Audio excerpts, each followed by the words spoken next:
साधारण 3 वर्षापूर्वीचा काळ आहे. एका विषाणूनं माणसातली माणुसकी संपवली होती. रक्ताची नाती सुद्धा एकमेकांना विसरली होती. त्या विषाणूचं नाव होतं कोरोना.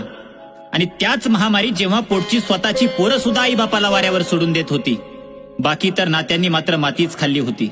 त्या काळात पारनेर मधील एक व्यक्ती मात्र माझं काय व्हायचंय ते होऊ द्या, पण माझ्याकडे मदतीसाठी आलेला प्रत्येक माणूस जगला पाहिजे याच भावनेतून सर्वांना कवेत सामावून घेत त्यांना ठणठणीत बरं करत होता. अनेक सासूरवाशींचा तो हक्काचा भाऊ झाला. अनेक वृद्धांचा तो लेक झाला. अनेक गोरगरीब सर्वसामान्यांचा देवदूत झाला होता. त्याच्या केवळ अस्तित्वानंच जणू कोरोनाचा विषाणू पराभूत झाला होता. कोरोनाग्रस्त आणि मृत्यूच्या अंधाराच्या दरम्यान तो उमेदीचा सूर्यप्रकाश घेऊन उभा होता. त्याचं नाव पारनेर तालुक्याचे आमदार लोकनेते निलेश लंके. कोरोनाच्या भीषण संकटाशी 2 हात करून हजारो नागरिकांना जीवनदान देणारा हा माणूस आजही लोकांच्या हृदयस्थानावर विराजमान आहे त्याच्या समर्पक वृत्तीमुळे. खरे तर घनगर्द वृक्षाच्या सावलीत अनेक वाटसरू विसावतात, त्याला दुवा देतात आणि पुढे चालत राहतात. पण त्या वृक्षाचा प्रवास सोपा नसतो. भव्य वृक्षात रूपांतर होण्यापूर्वी त्याला अगोदर जमिनीत गाडून घ्यावं लागतं, मगच तो आकाशाकडे झेपावू शकतो. पारनेर तालुक्याचे लोकप्रिय आमदार निलेश लंके असाच एक भव्य वृक्ष आहेत. प्रतिकूल परिस्थितीच्या भीषण अंधारात त्यांचा जन्म झाला, पण परिस्थितीशी 2 हात करून निलेश लंके ज्या पद्धतीने आकाशाकडे झेपावले तो प्रवास मोठा प्रेरणादायी आहे. पारनेर सारख्या सदैव दुष्काळी तालुक्यात त्यांचा जन्म झाला. हा तो पारनेर तालुका ज्याच्या 5वीला कायम दुष्काळ, दैन्य आणि दारिद्र्य पुजलेलं. रोजगार हमीच्या कामावर माती टाकता टाकता अनेक हात कायमचे मातीआड झालेले. या कठीण परिस्थितीतही निलेश लंके नावाचं नेतृत्व काळाच्या छातीवर पाय देऊन रुजलं. लोकांनी ते जपलं आणि वाढवलं देखील.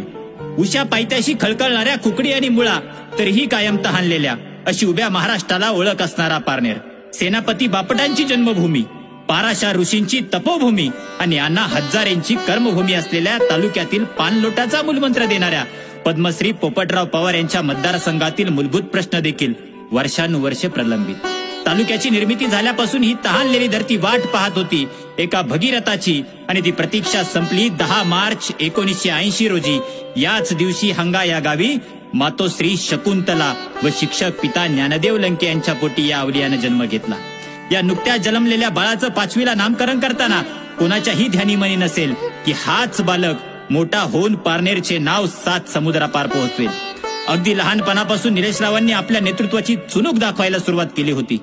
छत्रपती शिवाजी महाराजांच्या चरणी अपार निष्ठा आणि ग्रामदैवत हंगेश्वराचे आशीर्वाद यांच्या जोरावर निलेश लंके यांनी अगदी लहान वयातच गावातच संघटनात्मक काम सुरू केले. इयत्ता 12वीचे शिक्षण घेतल्यानंतर त्यांनी ITI केले. नोकरीसाठीची वणवण कामी आली नाही, साधी शिफारस देखील मिळाली नाही. तात्पुरत्या स्वरूपात एका कंपनीत किरकोळ नोकरी केली, पण नोकरीत रमणारं हे नेतृत्व नव्हतं. ही नोकरी त्यांनी लवकरच सोडली आणि हंगा गावच्या कल्याणासाठी ते सक्रिय झाले. उदरनिर्वाहासाठी त्यांनी गावातच छोटे हॉटेल सुरू केले, पण समाजसेवा आणि परोपकारी स्वभावामुळे हॉटेलही बंद पडले. पारनेर मधील एका सभेला जात असताना शिवसेना प्रमुख बाळासाहेब ठाकरे यांचे आशीर्वाद निलेश लंके यांना मिळाले आणि इथून पुढे बाळासाहेब हेच आपले विठ्ठल आणि मातोश्री हीच आपली पंढरी मानून या पठ्ठ्यानं पुन्हा मागे वळूनच पाहिले नाही. एक सर्वसामान्य शिवसैनिक ते शिवसेनेचे तालुका प्रमुख पद त्यांना मिळाले. मिळालेल्या संधीचं सोनं करीत याच पदाच्या माध्यमातून गोरगरीब जनतेसाठी त्यांनी काम सुरू ठेवले. निराधारांचे ते आधार बनले. सन 2010 साली ते गावचे सरपंच झाले. धर्मपत्नी राणीताईंना 2012 साली पंचायत समितीला सुपागानातून निवडून आणून उपसभापती केले. राजकारण करीत असताना त्यांनी छत्रपती शिवरायांप्रमाणे प्रामाणिक मावळे साथीला घेतले.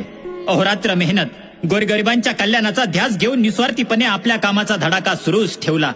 गावोगावी निलेश लंके प्रतिष्ठानच्या शाखा सुरू करून मोठे संघटन उभे केले. त्यांच्यातील नेतृत्व आदरणीय पवार साहेबांनी ओळखले. त्यांना 30 जानेवारी 2019ला राष्ट्रवादी काँग्रेस पक्षात प्रवेश दिला. पक्ष प्रवेशानंतर लंके यांनी गावोगावी जनसंवाद यात्रा काढली. थोरा मोठ्यांचे केवळ आशीर्वाद नाही तर मोलाची मदत देखील मिळाली. संघर्ष, जिद्द आणि चिकाटीच्या जोरावर सर्वसामान्य कुटुंबातील निलेश लंके 24 ऑक्टोबर 2019 रोजी आमदार झाले. मताधिक्य होतं तब्बल 61,000 मतांचे.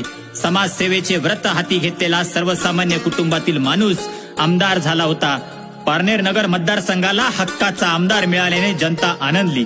कोरोना काळात हा पठ्ठ्या मदतीसाठी थेट रस्त्यावर आला. राज्याबाहेरील जनता व कामगारांसाठी सुपात जेवण्याची, राहण्याची, अगदी चपलांपासून तर घरी पोहोचवण्यापर्यंतची व्यवस्था केली. ही मदत तब्बल 2 लाख लोकांपर्यंत पोहोचली. एवढ्यावरच ते थांबले नाही, तर सुरुवातीला पारनेर तहसील कार्यालयानंतर टाकी डोकेश्वर, दुसऱ्या लाटेत भाळवणीला आदरणीय शरदचंद्रजी पवार आरोग्य मंदिराची उभारणी केली. कोरोना योद्धा म्हणून त्यांनी जगभर ख्याती झाली. स्वतःच्या जीवाची पर्वा न करता कोरोनाग्रस्त रुग्णांच्या मनातील भीती घालून त्यांना बरे करण्यासाठी स्वतः आरोग्य सेंटरमध्ये थांबून त्यांनी तब्बल 33,500 रुग्णांना यशस्वी उपचार देऊन बरे केले. जणू काही ते या रुग्णांसाठी देवदूतच ठरले. या कार्याची दखल घेऊन त्यांना आंतरराष्ट्रीय दर्जाचे अनेक पुरस्कार मिळाले. जागतिक दर्जाची ख्याती लाभलेले या माणसाचे पाय अजूनही जमिनीवरच आहेत. कोणताही अहंकार, गर्व, अभिमान त्यांना शिवला नाही.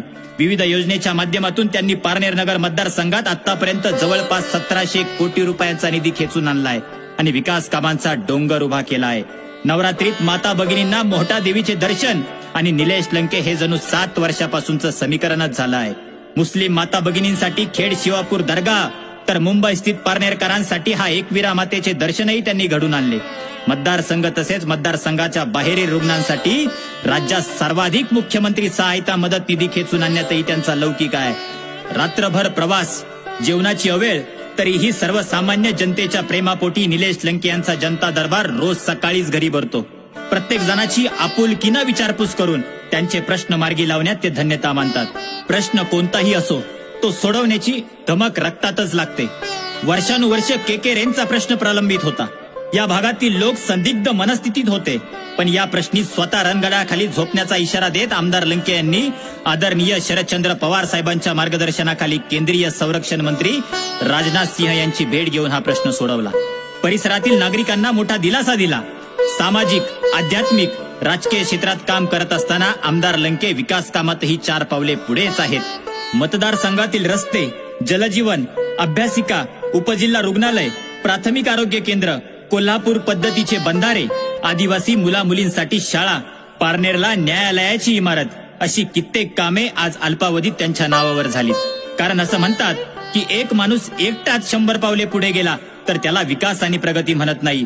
पण एकच माणूस 100 माणसांना घेऊन फक्त 1 पाऊल पुढे गेला तरी त्याला खऱ्या अर्थाने सर्वसमावेशक विकासाची प्रगती म्हणतात. आणि हीच दूरदृष्टी घेऊन सर्वसामान्य घरातील अनेक तरुणांमध्ये समाजसेवेची इच्छा प्रबळ करत त्यांना राजकारणातही या अवलियानं मानाचं स्थान दिलं आहे. एखाद्या उजाड माळरानाला हिरवगार स्वप्न पडावं, तसं दुष्काळानं गांजलेल्या संपूर्ण दक्षिण नगर जिल्ह्याला पडलेलं निलेश लंके हे देखणं स्वप्न आहे. वर्षानुवर्ष तहानलेल्या धरणी मातेसाठी थेट स्वर्गातून गंगा आणणारा हा भगीरथ आहे. जनसेवेचं अहोरात्र ब्रीद घेतलेला हा अवलिया जात, धर्म, प्रांत या पलीकडे झटतोय. ते केवळ मानव सेवेसाठी. गरज आहे ती फक्त आपल्या आधाराची, सहकार्याची आणि आशीर्वादाची. शब्दांकन देविदास आबूज.